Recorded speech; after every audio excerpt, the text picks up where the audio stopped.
خبره دا وه چې د حضرت عثمان په دور حکومت کې زیات تر چې دي هغه نه خپلوان خفه وو او د هغې لویه وجه دا وه چې کوم ځای کې به یو ولایت خالي شو نو هغې دپاره به امیدوار دوه کسان یو به د حضرت عثمان رشته دارو او یو به د حضرت عثمان مخالف حضرت عثمان به یو سوچ کولو چې دا منصب چې دی دا زما دا رشته دار خچلولی شي او که زما دا دشمن یې خچلولی شي ځکه چې سوال دلته د خپلوۍ نه دی او نه سوال د رشتې دی سوال د دې دی چې دا منصب چلولی څوک ښه شي نو چې دشمن به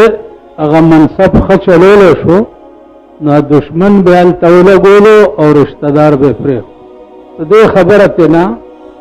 خپلوان خفه عزیزانو نن تاسو په دې ملک کې وګورئ دا ملک تباه ولې دی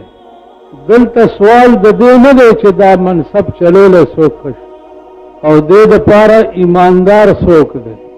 دلته سوال د رشتې دی او د عزیزیت دی او د قرب دی که یو سیټ دپاره یو سړی اهل نه وي او هغه د امیر خوښ وي په هغه سیټ باندې ولګوي نتیجه دا چې د ملک حالت ګورئ ورځ په ورځ تباه کېږي نن ورځ IMF قرضه ورکړې وه دې ملک ته بجای د دې چې هغه قرضه د ملک په مفادو باندې خرچ شي هغه قرضه په خوارو غریبو باندې خرچ شي په هغه قرضه باندې د یتیمانو او د کونډو رنډو دیکبال وشي هغه قرضه اربونه روپۍ په موټروی باندې ولګېده دې ملک ته د موټروی ډېر ضرورت و نن ورځ وګورئ نن ورځ د څلورو واړو صوبو ورکران د مسلم لیگ دا یې راغوښتي دي او د خیبر نه به روانېږي دې ته څه وایي قومي څنګه لفظ دی قومي پرچم مارچ تمام خیبر په بینرو او په جنډو لړلی دی بیا د څلورو واړو صوبو دنیا یې راغوښتې ده د هغې ټول اخراجات چې دي هغه به حکومت کوي او قومي جنډه به ورسره وي او دا به مارچ کوي دا به هغه ځای ته ځي چې په کوم ځای په کوټه کې دماکه شوی اوس دا قوم د پروردګار ښه کړي زه به څه ووایم ورشئ نن په دې پېښور کې وګورئ تمام روډونه بلاک تمامې لارې بند دي ځکه چې د قومي پرچم جنازه روانېږي نو حیران په دې ما چې د دې قوم خود به کله سر ته راځي او دا قوم به کله د سړي زوی کړي ورشه د نوجوان طبقې چې دا د څلورو واړو صوبو را جمع شوي دي دوی سال جوړ کړی اوس قومي پرچم څه شی دی او جنډه به یې روانه کړي او جنډه به روانه وي او په دې به ځي او په لاهور به ځي او په سند به ځي او په کراچۍ به ځي او په کوټې ته به رسي او جنډه به هلته بیا د دماکې ځای ته سلام دا اوس څه شی شو زما عزیزانو عرض مې دا و چې څو پورې په دې ملک کې هغه رنګ نه وي راغلی کوم رنګ چې الله پاک په خلفاء راشدینو کې اچولی کوم درد د ملک او د قوم چې الله پاک په خلفاء راشدینو کې اچولی هغه رنګ چې څو پورې په دې ملک کې نه راغلی دا ملک تباه دی که دا غریب طبقه وګورئ تاسو خو دا م وګورئ که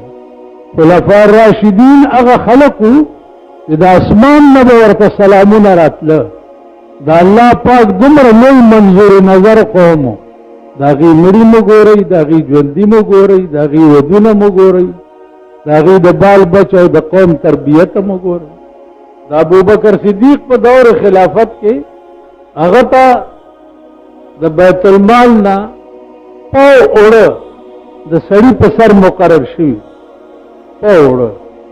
دغه پاو اوړه د حضرت عثمانو دغه پاو اوړه د صحابه کرامو د بیت المال نه به پاو اوړه تله د دې کور ته او بال بچ به پې ګزاره کړو ابوبکر صدیق یو ورځ بیبي ورته وایي چې انار ته مې لګړه کېږي انار ته هغه ورته وایي چې بیبي ما سره خو پیسې نشته ستا انار تړه کېږي نو ستا په نامه چې کومې پیسې اوړه راځي د بیت المال نه تا اته ورځې په نیمه خېټه روټۍ وخوره او هغه اوړه جمع کوه نو اته ورځې پس به زه هغه اوړه بیا خرڅ کړمه او تاله به پې انار راوړي اته ورځې د امیرالمؤمنین بیبي په نیمه خېټه روټۍ وخوره اته ورځې پسې هغه اوړه چې وله ورکړه وی دا خرڅ کوه ماله پې انار راوړه حضرت عثمان رضی اللہ حضرت ابو بکر صدیق رضی اللہ تعالی عنہ هغه اوړه یوړه او واپس په بیت المال کې داخل او آرډر یې وکړو چې د نن نه پس زما د ښځې په نوم باندې نیم پوړه رالیږه ما ته دا پته ولګېده چې زما ښځه په نیمه خېټه هم ګزاره کولی شي مازدیګر کور ته راغی بیبي ورته وایي چې انار دې راوړو وی ما خو داسې چل وکړو چې هغه اوړه چې ته په انار خورې هغه به د چا بل چا په غریب په خېټه کې پرېوځي د امیرالمؤمنین بیبي وایي الحمدلله شکر دی ډېر ښه کار دی هغې نه پس به د امیرالمؤمنین بیبي په نیمه خېټه روټۍ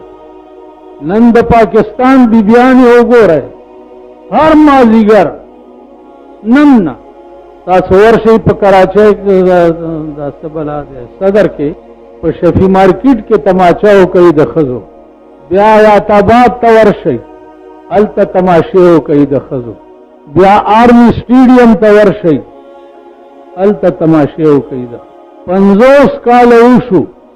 د پاکستان د ښځو شاپنګ نه دی ختم شوی هر مازدیګر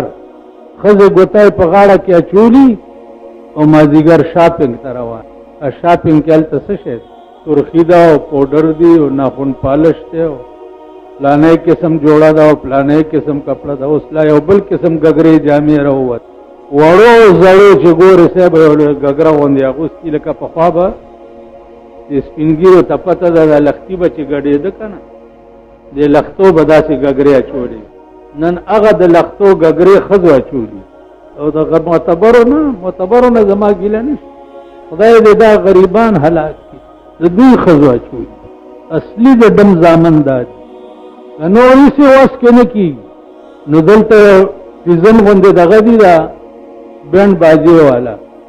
که پولیس یا د بارډر بینډ نشي راوستی نو هغه ټیزن بینډ والا راولي او غړچې غړچې غړچې غړچې غړچې غړچې او دا د سوټمارې زامن ورته مخې ته ګډي څه چل دی هلکه خوشحالي ده خوشحالي ده هلکه واده دی ډېره ښه ده ګډې ده یو ملا او چا به ترې تپوس وکړل به سال دی ویل به حساب به په لوی لاهور کېږي پته به لګي نو زما عزیزانو دا مونږ چې څه کوو که نه دا ټول ګپ دی آسې یو رسم و رواج دی دا زمونږ منځونه دا زمونږ ګیرې دا زمونږ حرکات سکنات دا یو ګپ دی هغه ورځ یو ښځه راله زوی ته د وینې کمی و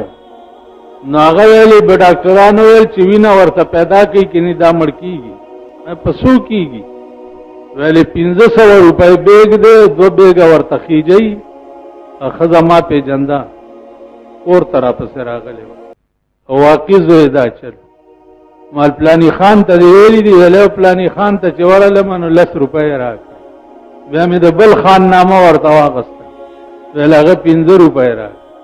او د هغې خلکو د زوی ودونو کم از کم 1,00,000 روپۍ په یو ټایم روټۍ لګولې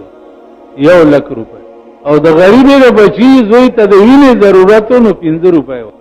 خیر ما ورته بندوبست وکړو نو عرض مې دا دی عزیزانو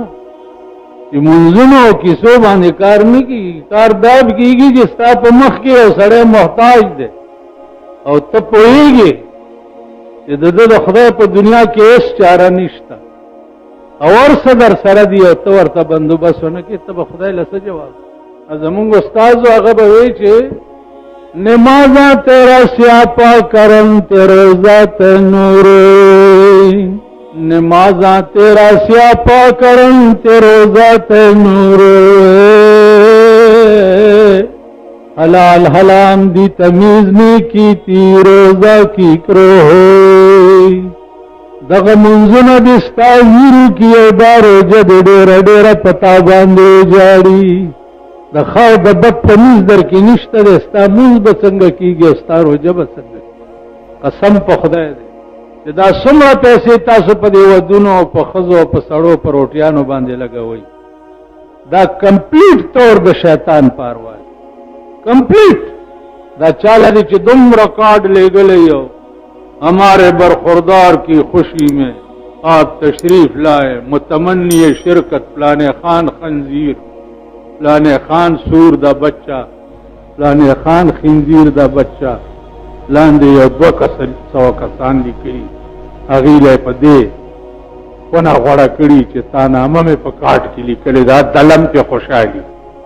څه وخت کې چې سخته در باندې راغله تکلیف در باندې راغله دا متمنی شرکت کې چې تا د چا نامه لیکلې ده دله ورشه که نه ورته یو 100 روپۍ مې په کار دي وړه راکره نشته که درې کې دا ګیره رانه کلک در دی کي وایي که نه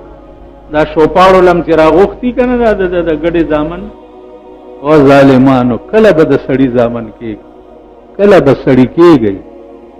نه ښځې سړیتوب لري نه سړي سړیتوب لري نه هلکان سړیتوب اوس چین خو خنزیر ملک دی کافر ملک دی د خدای منکر ملک دی هغه زمونږ وطن ته چېرته ایټمي مال نه دی ورکړی نه پیسې ورکوي غریبانو ته پټاخې رالیږلي دي پټاخې رالیږلي دي هغه په حیات آباد کې خرڅېږي او دلته دا د غرمې پیدا چې دي دا دکانداران یې راوړي او پالکانو یې خرڅوي پوه به هم نه خپو کې به د ډاګ نارې که واده که سنتي داسې وطن شو یا داسې ملک هېڅ کار دې ملک کې د سړیتوب نه هېڅ کار اوس په کار دا و چې دې قوم متفقه طور د نواز شریف نه ایکسپلینیشن کال کړی وی چې پرچم څه مطلب شو چې کروڑونه روپۍ ته پې باندې لګې او د ټولې صوبې هلکان دې راغوښتي دي او اخراجات پې کې او جنډه به وړي او چې دی په کوټه کې به د دماکې ځای ته سلامي کوي دا ټول قوم ته دا مطالبه بایکاټ پکارو مونږ نه کوو دا کار د قوم سال دی د 2000 روپو د تنخوادار ځای نشته او پرچم دپاره کروڑونه روپۍ شته د چپړاسي نوکري نشته او قوم دپاره د کروڑونو روپو خرچې شته MLLB کړي د هغه دپاره کلرکي نشته او د قوم دپاره د روټۍ درک نشته او پرچم دپاره کروڑونه روپۍ شته داسې یو ملک کې پیدا یو چې بلکل سړیتوب پکې نشته او نه په خبره پوهېږي که مولیان دي او یې غواړي او ونډه ورته وکړي امیر المؤمنین زنده‌باد څوک پکې اعلان وکړي چې دا سینیټران په بیه واخلئ خو شریعت بل پې پاس کوي شریعت بل کوم ځای دی شریعت کوم ځای دی شریعت ستاسو هغه 9مه پېړۍ چې د قبر نه راپاسي چې څو پورې خوني انقلاب د کابل غوندې نه راغلی تر هغه پورې والله که په دې پاکستان کې راوړي 2-3 کروڑه دی چې په پاکستان کې حلال کړي نه او تا په دې ملک کې شریعت راوستو په قبر به امتیاز یې وکړه حلالی دی شریعت دی او شریعت بل دی ضیاءالحق شریعت په نوم اسلام شرمولی او نواز شریف یې د قرآن او د حدیث په نوم باندې اسلام دا قوم ورسره مرګ دا قومي ممبران د پروردګار د چرګو په مرض مردار کی دغه ورسره مرګري دي دوی راته پلار کړی دی کینولی دی په خپله بیان ورکړی چې په ما داسې وخت تېر دی چې اوسپنو له به مې پوکۍ ورکول نو اوسپنو له چې چا پوکي ورکړي ټول عمر هغه د ملک حکمراني کولی شي یا په خبره پوهېږي بسر سړی په دې شوق کې دی چې وزیر اعظم سره مې تصویر راشي او صدر صاحب دا لیډران دي دا په دې شوق کې دي چې صدر تارڑ سے ملاقات کر رہے ہیں اور کشمیر زیر باس آ رہا ہے اور پلانے زیر باس آ رہا ہے اول تو ګوره په دې اخبارونو د ملک کروڑونه روپۍ خرچ کېږي که نه کېږي دي کیسې هره ورځ پکې صحیح سیوا د ډمو نه د بل چا فوټوان پکې وي په دې منځ پاڼه کې وګوره د ټاپ ډمه دی چې خوښوي په هر اخبار د منځ پاڼه کې ګوره د ډمې فوټو وي کوم ملک اخبارات چې ټوله ورځ د ډمو ایډورټایزمنټ کوي او ډمې خلکو ته ښیي دغه د ډمو فوټوان بیا تاسو کورونو ته اخبارونه وړئ دا د ډمو فوټوان زمونږ ښځې ګوري هغه د ډمو ویښته بیا دویم جوړ کړي هغه نوکونه دي ښځه دا ناخن پالش ته ناخن پالش دا چې کمی خزې مګلې کمی خزې د دې نه اودس کیږي او نه غسل وځي نن د ملک ټولې خزې په غسل کې ګرځي دا ناخن پالش یو پلستر دی چې د نوک د پاسه لګېدلی چې دا لرې شوی نه او نوک لوم نه او دس نه کیږي او نه غسل وځي نن که وړي دي او که زړي دي چې ګورې دکان به پالش کړي عزیزانو حضرت عثمان د قتل سازش چې په کومه ورځ شو دا به درته بیا ووایم خو لږ خدای ته وګورئ او که نور وسب نه وي نو د خدای ته زاري وکړئ او منت وکړئ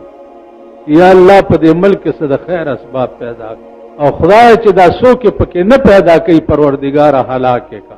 خدای دوی هلاک کا خدای دوی هلاک کا او د ملک دین راولا او داسې انقلاب پکې راولا چې د ملک نظام بالکل بدل شي او کمپلیټ دین شي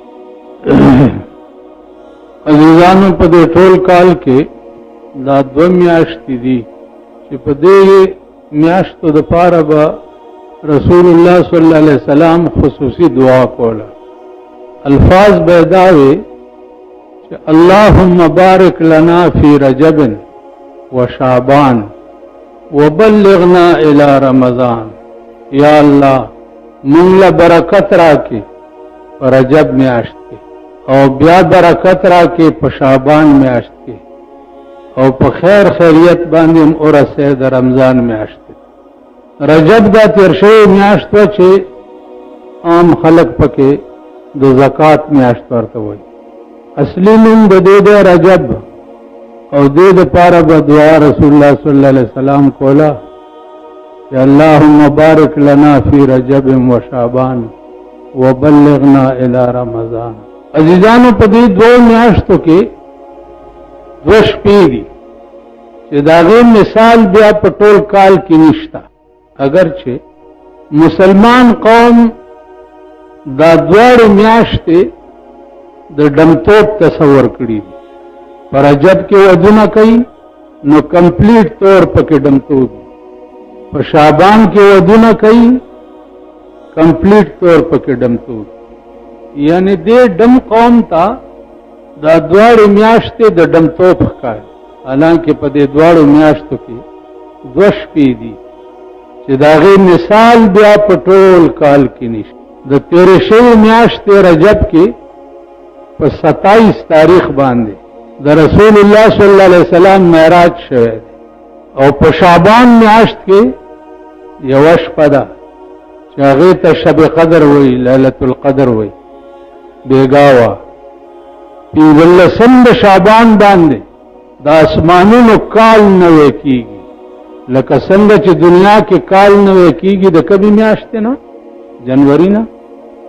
دغه څه کال نوې کیږي د بیګانی شعبان د میاشتې د شپې نه بیګاب د تمام کائنات فیصله شوی وي چې پاینده کال کې وسس کیږي پاینده کال کې به د قوم سره او د ملک سره سکیږي د چا به لیکلې شوی چې د کال کې به دا ژوند دی د چا به لیکلې شوی چې د کال کې به د بیماریږي لیکلې شوی چې د کال کې به د خزه مړ کیږي د لور به مړ کیږي د سره به د کال کې فلاني تاریخ باندې دا کارونه کیږي دا به بیګا فیصله شي نو بیگانه شپه د شعبان 15 او دا میاشت شهادت په اعتبار سره د جمعې د شپې نه حسابيږي اگر چې حکومت 2 ورځې ورستو کړي ده په 27 رمضان باندې عزیزانو چې کوم کارونه کیږي برستو بیا بیانې په 27 رجب بل یو ټکی واوري دا خنزیر په ټولو حیواناتو کې ولې زیات پلیت دی چاله ورزي د دې جواب درځي خنزیر په تمام پلیتو کې د خنزیر نه زیات پلیت بل څه شي نشته دا ولې